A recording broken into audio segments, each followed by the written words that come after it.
Trump to say that the Electoral College vote was a landslide. It was certainly an upset, but it was far from a landslide. If you go back to 1980, his 306 electoral votes give him a smaller margin than both the Reagan elections, the George H.W. Bush, Bill Clinton, 2 elections, Barack Obama's 2 elections.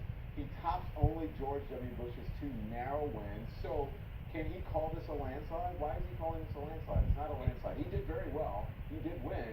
He got way more than most people thought. But you can't really call this a landslide. Well, I think you can call it a landslide if you look at how better he did than Secretary Clinton. So you're changing the definition of landslide. Well, I think you're saying he did better because he won, but can you call something a landslide when it's not actually a landslide? Is that what you're doing? I'm saying that if you look at how well he did against Secretary Clinton in the electoral college, it was a landslide. So you can go back and say a landslide there. A landslide is only a landslide when it's a definition of a landslide. That's not a definition of a landslide. Well, that's you changing the definition of a landslide. Because no, it's you not liking my explanation of what I think is a landslide. If you look at the definition of a landslide, this is not one. I just gave you evidence. Let me read this again. Okay. It is also false to say that the Electoral College vote was a landslide.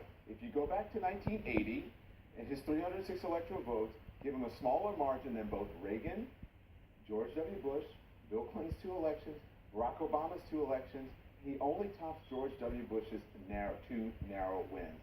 It's not a landslide. I'm just asking you the definition of a landslide. The truth about a landslide, it's not. Yes, he won. He won by a big margin, but it wasn't a landslide. Why is he saying that? Because it was a landslide. Okay. I believe it was a landslide. The American people believe it was a landslide. We'll be right back. It was a landslide.